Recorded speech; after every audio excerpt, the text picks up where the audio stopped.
भीमाशंकर मंदिर हे महाराष्ट्रातील पुणे जिल्ह्यातील भीमाशंकरच्या डोंगराळ भागात सह्याद्री पर्वत रांगांमध्ये वसलेले आहे.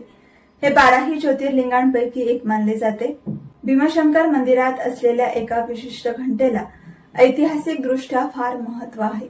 या मंदिरातील विशाल घंटा भक्तांच्या श्रद्धेचे, इतिहासाचे आणि संस्कृतीचे अद्वितीय प्रतीक आहे. मंदिरातील घंटा प्राचीन आहे. ती लोखंड, तांबे आणि पितळ यांच्या मिश्र धातूपासून तयार केली गेली आहे. तिचा नाद अत्यंत गगनभेदी, पवित्र आणि मनाला स्पर्श करणारा आहे.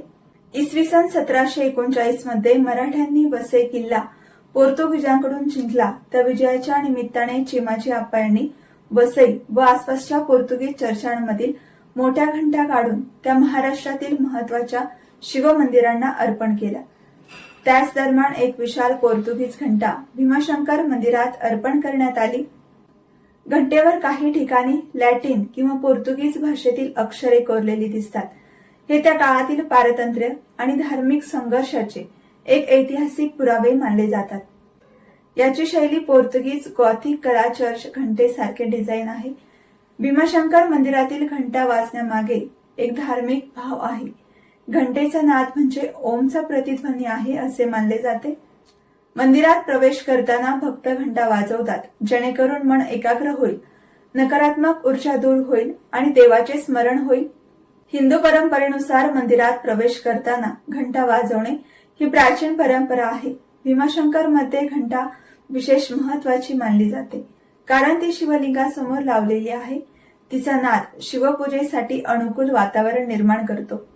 घंटा नादामुळे जंगलातील पक्षी, वानर, सर्प दूर जातात असंही लोकश्रुती आहे.